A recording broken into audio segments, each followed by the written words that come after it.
Welcome to the Points in the Paint podcast, Stadium's NBA podcast, Stadium's number one podcast. There you go. We're here, Ben Wittenstein. Zach Badger House. I'm always in the house. Ben, what's up, player? How's it going? We got Doug Watley producing the show. Yes, Appreciate he is. that. Man, We're gonna have Dougie Fresh. some great graphics to put out. We'll be putting out clips on Twitter at Points Paint. We'll be putting them out on YouTube at Facebook, Stadium, Instagram. on Facebook, wherever you get your videos, wherever you get your clips, wherever you get your podcasts. You'll be able to see us talking about the NBA playoffs because, whew, I think I spent 48 hours straight watching basketball this weekend. I don't believe you because somebody got to get some sleep at some point. But I did I not would sleep probably well. say you got about at least a good 16 hours. Yeah, A good you know NBA me. I need my basketball. beauty sleep. You know I what need I'm my saying? beauty You sleep. gotta That was get- one night. You got to 16 get some hours. rest. Okay, see that? Damn. I need Need rest. as much rest as You don't possible. look like this without getting 16 hours of sleep a Okay, night. I feel that. So, yeah, I think I got about 16 hours worth of NBA basketball in terms of what I watched this past weekend. Game ones were spectacular, Ben. So, one big thing, let's get right into it, player. Let's get into it. We got one big thing of the week. There's a lot of one big things. It's one big things, plural. Three things. It's just one big thing. Too much going on in the NBA world to really focus it on one thing. But, Zach, the biggest thing of the week, Yes. the NBA playoffs. They're here. Sir. They're finally here. Underway. The moment that all the players actually care about, all the teams actually care about. We got the best players, got the best teams. It's exciting, and we got some fun series going on. Oh, yeah. I think both 4 and 5 matchups are pretty good on both sides, East and the West. Obviously, Clippers and the Suns out there in the West, and then you got 4 or 5 with the Cavs and the Knicks, and that game was pretty good. I think that series is going to be series. hotter than lava. But, sir, what series you think is going to go 7? Yeah, because we've got some good games, and we've got some fun series. And I didn't really know what to expect going into the weekend with all these games. You know, a lot of people talk about this is the playoffs where it's very open and a lot of teams have a chance to win. And I think we really saw that this weekend. What was the stat we found? 4 out of the 8? Yes. The game won. The underdogs outright just won the game. Yep. We could have at least half of these series go 7 games. You think the at way least they've been half? playing. I think half of half. So if I had to pick maybe 2 series. 2.5 series? Yeah, so maybe if I had to pick maybe like 2 series that I think could go 7, I think the first one, man, the Clippers and the Suns. Yeah. Kawhi versus Kevin Durant, like that series is going to be so epic in terms of just like player versus player matchup because you got a guy like Kevin Durant, all world in terms of scoring. Then you got the cyborg and Kawhi Leonard, who's had plenty. Let me just throw this out there, Ben, and you tell me how you feel. Now your boy Kawhi Leonard, that went out there, had a 38-piece wing dinner, hold the fries against the Phoenix Suns. But my problem is, and my issue is, I feel like he's had a lot of rest, so he's well rested for the playoffs. I feel like that's cheating, Ben. You tell me how you feel. I feel like they cheating. I think with Kawhi, I feel like it's a similar light to Anthony Davis a little bit, where I'm walking on eggshells with Kawhi a little bit. He played 42 minutes in game 1. 42 minutes, which I bet on him. So I was like, they're not taking him out. This is great. I'm loving this. But, it's a marathon. It's not a sprint here. You got to – Kawhi cannot play this whole series 40-plus minutes, I don't think. And I don't know if the Clippers can afford for him to play less than 40 minutes. So I'm a little worried about that. But I think that's a big reason why this series is going to go 7 games, because there's going to be games Kawhi just won't be able to bring it, or he's going to play less than 30 minutes. Clippers aren't going to have that Russell Westbrook energy to help him out a little bit towards the end of the game. And the Suns are going to be able to win the game. But there will also be games, as we talked about before this series, the Clippers sometimes look great and they sometimes look bad. They looked great last night. And then on the other side, right, you got Phoenix, whom we question whether or not will they be able to bring it all together in terms of the chemistry. They've only played 8 games in regular season. And so this was the first time that they had lost while having Kevin Durant, the Phoenix Suns. And so my biggest thing is, okay, you've realized what it takes to win with him now.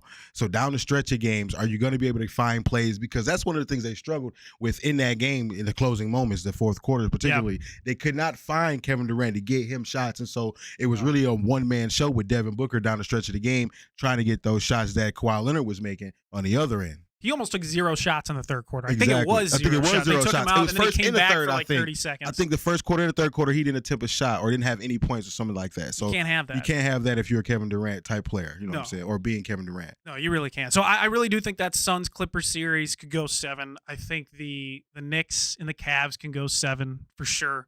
That Brunson versus Mitchell thing, man, that series is going to be so fun. And it's like the blue-collar, hard hat, first in, last out series for both of these teams. Both teams, yep. The Knicks play physical. They play gritty, aggressive offense. their defense can come and go, but the Cavs are a strong defensive team. Yep. So, like, man, this is about as gritty as it gets for a playoff series. I think the X factor for that series is and you tell me how you feel, because I'm looking at the growth of Evan Mobley in this series. I talked to someone about this over the weekend. Matter of fact, it was a Cavaliers fan, matter of fact. I sat down with him maybe about 2 minutes. We talked about it. I said, more of the story is I think the biggest X factor in this series is Evan Mobley versus Julius Randle, and the growth of Evan Mobley becoming a potential star in this series, like growing into a star in this series, because we all know what Donovan Mitchell is capable of. He had 38 in this game. We've seen Jalen Brunson primetime last season in the playoffs. Coming into this season, he rises to the occasion.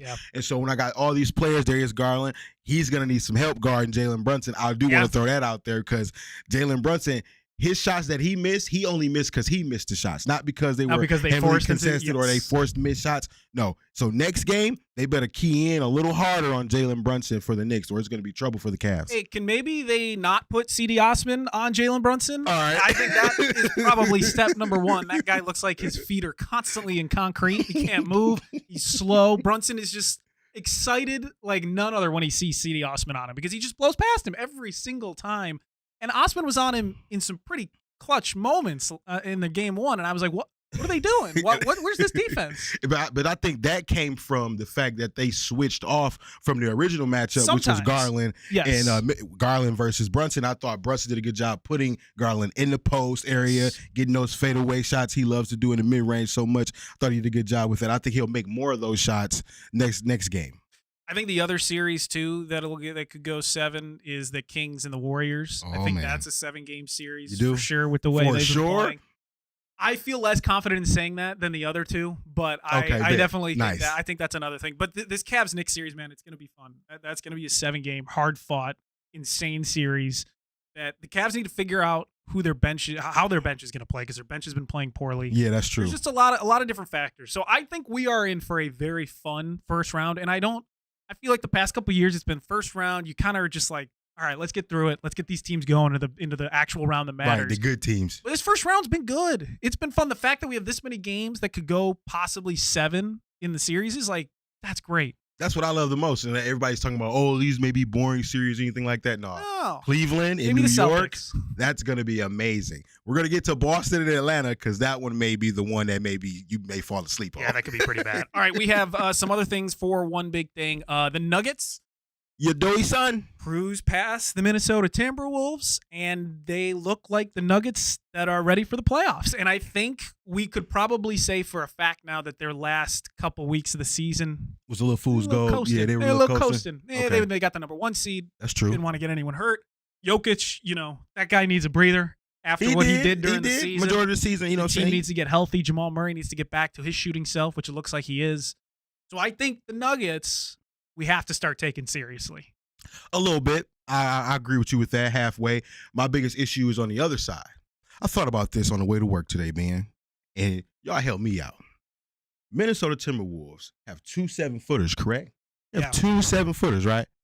How is it that Nikola Jokic fouls out the game, Ben, and your 2 best bigs on the opposing side still only combine for 19 points and lose by 29 points, where the opposing team star player, Nikola Jokic, fouls out the game and really kind of struggles offensively, really. He's 6 for 12, maybe like 13 points, like 14 rebounds, something like that. But he didn't pass the ball out like he usually does. Maybe he had like 5, 6 assists. He usually flirts with around like 9 or 10, triple-double range, that sort of thing. So it's like, I'm looking at the Timberwolves like, it's the playoffs now, guys. Kind of want to wake up, do something differently. Anthony Edwards, better shot selection. Cat, bro, get on the block. Get on It's the same block. Issue that we've always had. Stop trying to shoot threes. Why are you shooting threes? I know you call yourself, you self-proclaim as the best shooter.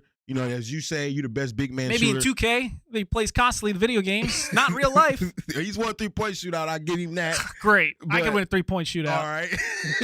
But going 1 for 7, that should just tell you to wake up and like, all right, I'm a 7-footer. I need to go down here, go down change low, the game and be more bit. aggressive. Same thing with Rudy Gobert. Bro, you need some offensive moves. I'm tired of seeing former NBA players going out here on all these different podcasts talking about how Rudy Gobert ain't got no moves and what does he do in the offseason? Oui. He goes to France. That's all he does. He's a Frenchman. 14 points in the third quarter, though, for the Minnesota Timberwolves is disgusting. That's disgusting. That's disgusting. 80 points in total.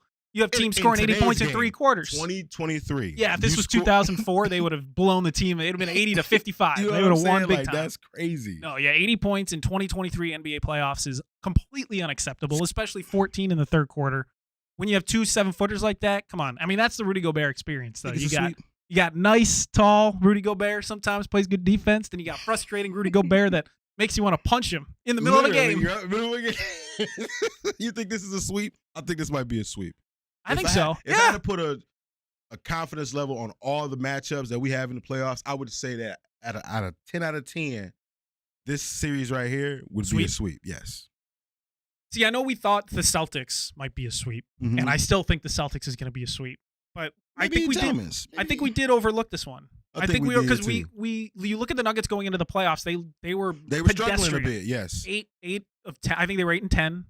They did not look good. Jokic lost his MVP pretty much because of that ending of the season. That's true. But I think in reality they were coasting, and this is a team that saw the playoffs. They played the smart move, and credit to Jokic. I don't know if this was a move he agreed with or not, but he lost the personal accolade.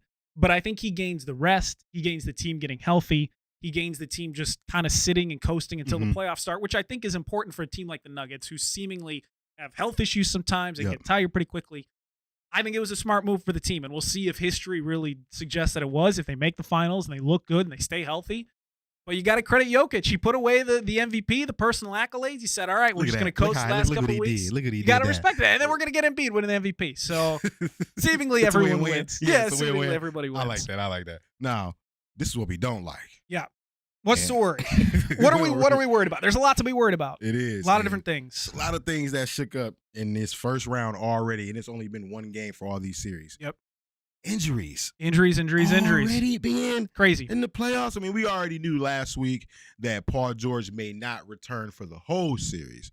But now it's like, okay, he may not play in the playoffs at all, especially if they get eliminated. But now you got Giannis and the back issue, right? Yep. He has a back contusion. I talked to a coworker earlier today. Ben, did you know that series doesn't continue on to game 2 until Wednesday? Yeah, they get some time. They get some time off. Some time to rest, chill. Yeah. And they're down there they're in Milwaukee. They're in Milwaukee. Yeah, hey, go out to the beer gardens, have a little good time in like 50-degree weather. It's great.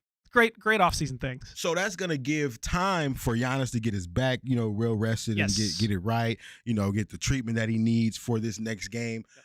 I'm not going to go out on a limb and say that the Bucks are going to be down 0-2, but I do think that this game will be another tight, close game. Yes. In game 2 when they do play on Wednesday. Yeah, I mean, Heat score this consistently. Like they did. I mean, I understand that they shot 60% from a 3-point line. That's something that was very unusual for them. And the Bucks shot horribly without Giannis. Historically bad. I mean, they were going to shoot franchise. Yeah, the thing is, this game looked like the Bucks were going to lose anyway, even when Giannis was playing. I think this was just a lost game. But then again, it was a lost game. I'll give you this, though. In the second half, they played better than Milwaukee Bucks. And specifically, Bobby Portis, he came out with a lot of energy in the third quarter. They kind of brought the lead within like 8 or 6 points before the Heat was able to go on a run in the second half. Yes. Bobby Portis is going to be huge to this team, as he always is. But he's just big in the playoffs. They feed off his energy. You see the cheap shot? Yeah, on Kevin Love. Yeah, don't hurt Kevin Love. That man's a treasure. Don't hurt him, Bobby.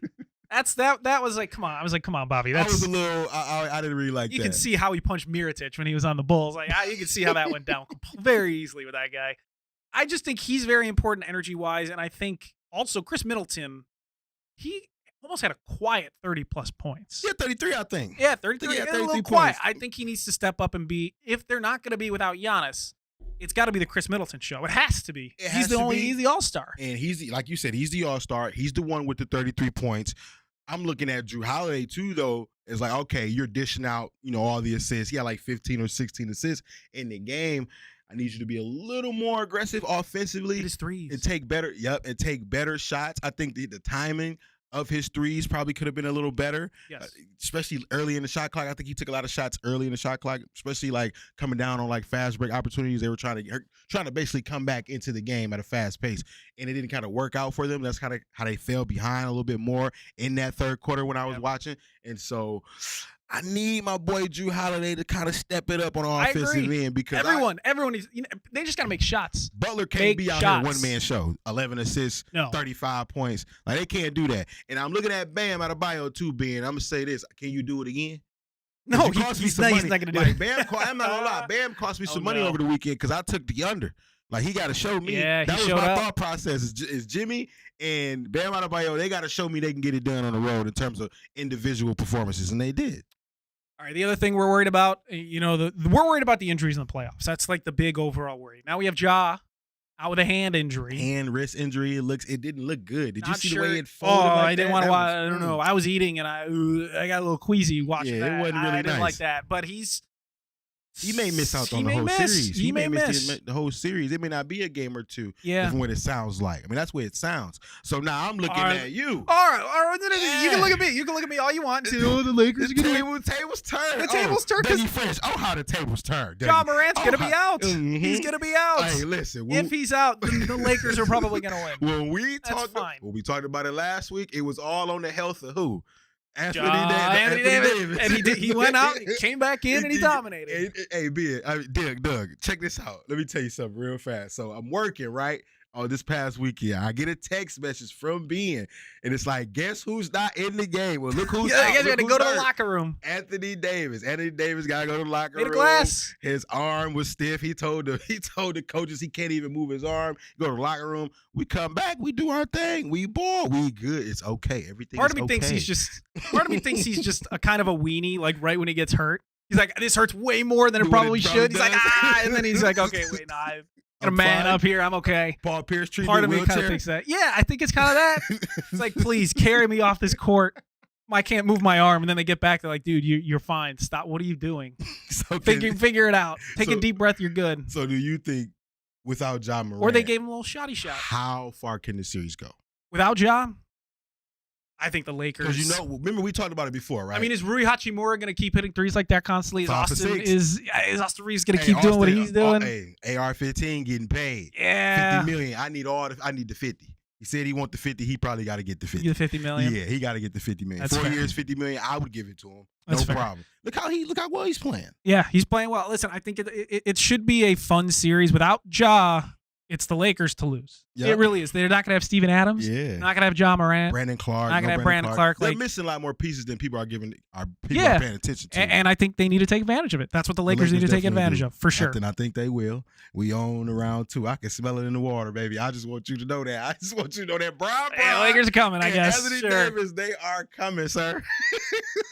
All right, let's go to flying under the radar. Some things that a lot of people aren't talking about. Yeah. Maybe not brought up as much. A couple series, which we mentioned, the Celtics and the Hawks.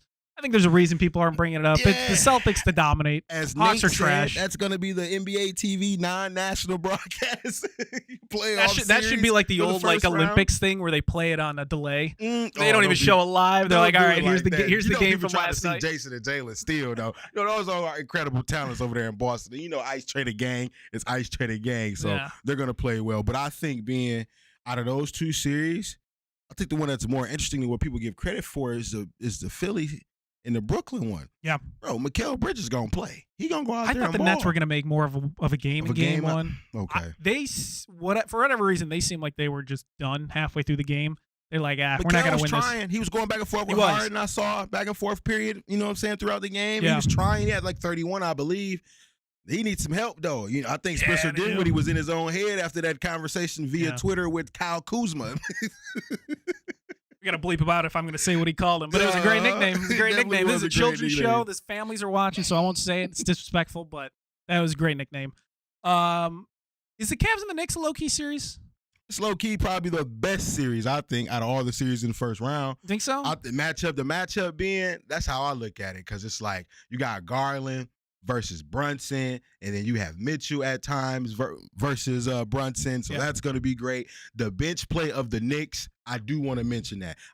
Emmanuel quickly didn't play too well, but Josh Hart, he balled. Josh Hart's a perfect fit for that team. Mm-hmm. It's unbelievable. What'd you say earlier? Dog, gritty type player. That's him all the way. First in, last out, baby. Mm-hmm. You junkyard dog, if you want to call him that too. if you want to call him a jack of all trades, coming off the bench. Hard hat lunch pail guy. I like that. So I love it. Josh Hart's playing well. Obi Toppin came in, gave them some serviceable minutes. Yep. I expect Julius Randle to be better the second time around. You know who we don't really talk about that much for the Knicks? R.J. Barrett. He's good. He is good. He's solid. But I think he's a big body defensively. Yeah, I think he'll need to be better this time around. I would agree. Cavaliers wise, I saw someone bring up Caris LeVert. How do you feel about his play? You gotta be better. Okay. You gotta be better. I mean, look at where Caris LeVert was before he got hurt. And how good right? he was at that point. He needs to get back to that. And I think he can, but he needs to be the leader off the bench for these guys. And he really isn't. I mean, Ricky Rubio wasn't really helping too much. Their bench guys gave them zero help.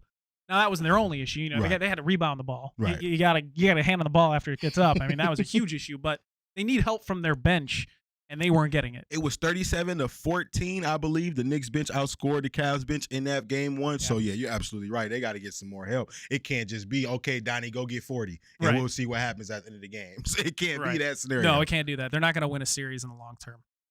Should we go to the hotline? On a hotline. Go to the phones. Give us a call if you want. You can find us anywhere that you find your podcast on social media too. At Points Paint. Yeah, the Points Paint, wherever it is. Facebook, you can give us a call, 773-273-9088. Baby. Text message, leave us a call, whatever it is. Facebook is a prime place to get the basketball conversation started. So where should we go first? Chuck in Sacramento? Chuck in Sacramento. Shout out to Chuck in Sacramento. I think how I ended up getting this was because I was always putting like Light the Beam hashtag as a part of like some of our videos. And so some people got an opportunity to see some of these lovely faces. And so he wanted to chime in and say, stop playing with the Kings. They will light the beam. I think he means for the entire series. They're going to win the series. I would love to ask Chuck how Sacramento as a town is right now. This has got to be the most exciting thing in Sacramento in a long time. It's the capital of California. But this is the greatest thing to ever happen in Sacramento. You got lighting the beam. You got people making TikToks of people lighting the beam. You got that little button to press. Yeah, I like the button. The purple button, boop, and then it goes all around the stadium. It needs to go through the floor. It needs to go. They got to have it go through the floor, through the scoreboard, in the ceiling. I think that would be the greatest thing of all time. That's crazy. I love the Kings, man. I think they win the series. I think they can get to the Western Conference Finals. So bad. They need to clean up the defense a little bit. Of course. Down the road. We'll see what But the team they're playing now, with Golden State's defense. On the road, specifically. They're in a good spot, but they need to clean that defense up. Alex in Michigan. Yep. I don't want to hear about Ja's injury. Lakers in 4. I think that was directly to you, man. It's only the Lakers in 4 because Ja's going to be hurt. I think that's directed towards you. I'm just throwing my hands up. That ain't got nothing to do with me. You know me being, I'm rolling with LA all the way. Lakers in 4 because of Ja's injury, not even if Ja was healthy. There's no way. That's not a thing that would happen. This team is too good with Ja for them to not even win a game against the Lakers team that's very inconsistent. And I know they're good. There's no way they would sweep them with Ja. Were you impressed? On a scale of 1 to 10, man, how impressed were you by the Lakers, though? Even before the injury, like, because he didn't get hurt till the last 5 minutes of the fourth quarter. I was impressed. So how impressed were you of the team? I gotta ask you that. I was impressed. Okay, I gotta hide myself from the camera. I was impressed. I was impressed with the Lakers. I was. They look good. They look like a team that wasn't scrambling, and we saw that earlier when they went on 2-10 to start the season. Yep, they were scrambling. They were not confident in themselves. They didn't have the direction that I think we see them have now, especially with Austin Reeves and with Jared Vanderbilt and with D'Lo. These pieces, and those guys, right? They're not great by themselves, but you put them together with AD and LeBron, and you get something. You get something going. You say you get a stew going? You got a stew going. And that's the Lakers. They got that stew going. They got that stew going. I'm happy. For the Lakers. We'll see what happens in the next game. Yeah. Anything in particular you looking forward to this week? I'm really looking forward to this Knicks-Cavs series, as we talked about. I think that's going to be a super fun series. The Kings and the Warriors. Honestly, all of it. I had such a good time this weekend watching basketball. Nice. I was so happy all the games were exciting. And I was texting, group chat with my buddies. I'm like, this has got to be one of the most fun first round series for the weekend that we've seen. All these games are going down to the wire. You've got overtime. You've got fun. Like, it was just the best. I was having a ball. I can't wait to see what the Kings do with the Warriors and that series progresses. Yeah, it's gonna be dirty. I'm ready for some fights. Wait at all. And that's going to conclude this edition of the Points in the Paint podcast. I am Zach Badgerhouse. That was my main man, Ben Witnessteen. We got Dougie Fresh on the 1s and 2s. We appreciate him so much. You can catch the Points in the Paint podcast wherever you get your podcast. You can follow us at Points Paint on Instagram, on YouTube, on Twitter, on Facebook. Remember, it's at Points Paint. Voicemail line 773-273-9088. You can call us, leave a voicemail, or you can leave a text. ITA with Shams, Pat Garrity, and my man Cam Smith. They come out every Thursday, so you do not want to miss all that NBA action, exclusive interviews, and you will hear from the Points in the Paint podcast next week. Appreciate you listening.